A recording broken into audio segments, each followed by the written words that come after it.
The pandemic changed everything about how and where people work. Not so much for frontline workers who never stopped making their way into hospitals, factories, and stores during and after the lockdown.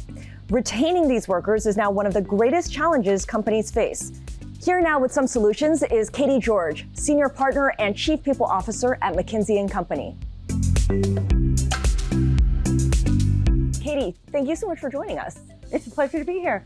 Can you first define for us what is a frontline worker? Because I think we all have different conceptions of what that means. Well, and different companies do define it differently. Typically, frontline workers are the people that we meet every day who are helping us in service businesses, who are working with us as customers, but also people who are on the front line of factories and distribution centers who are making things, handling product, the people who are the most difficult to provide remote working environments for. So now that we have captured what frontline workers are, in what ways do they have leverage over their companies or employers in ways they do not even realize or appreciate?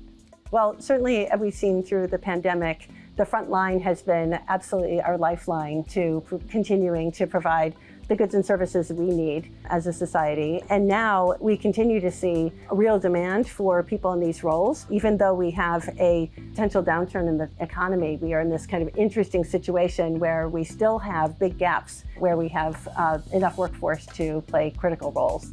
So in companies that are trying to retain these frontline workers, pay comes up a lot. If you pay people more, they will stay. Is it as simple as that?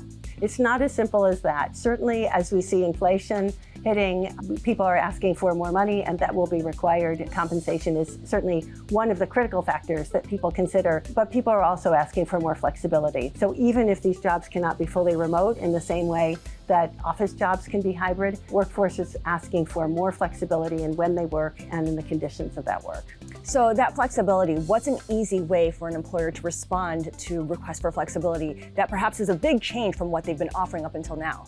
Yeah, they're not super easy ways, but really being much more flexible about how you think about shift schedules, for example, and giving employees more choice in how they think about shaping their shift schedules and being more creative about it. That's certainly part of the answer.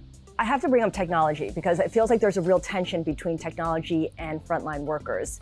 Where are we at that dynamic right now? Technology is certainly part of the solution, both to taking some of the activity that currently people do and automating it so that relieves some of the pressure on the workforce shortages that we're seeing. It's also really helpful on the other side by automating the things that are kind of the boring transactional pieces and really leaving people to do what people can do the best, which is interact with each other in a really meaningful way, do creative work, etc.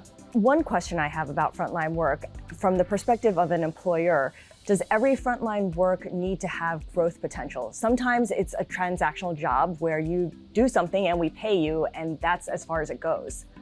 Yeah, I don't think every job has to have a career ladder to being an executive, but I do think what we're seeing increasingly is that people are asking not only for flexibility, but for skill development. They want to see that they are getting something out of the employment contract in bettering themselves and giving themselves more options for the future. Even if they don't stay at that organization. Even if it's not in that organization. Katy George, thank you so much.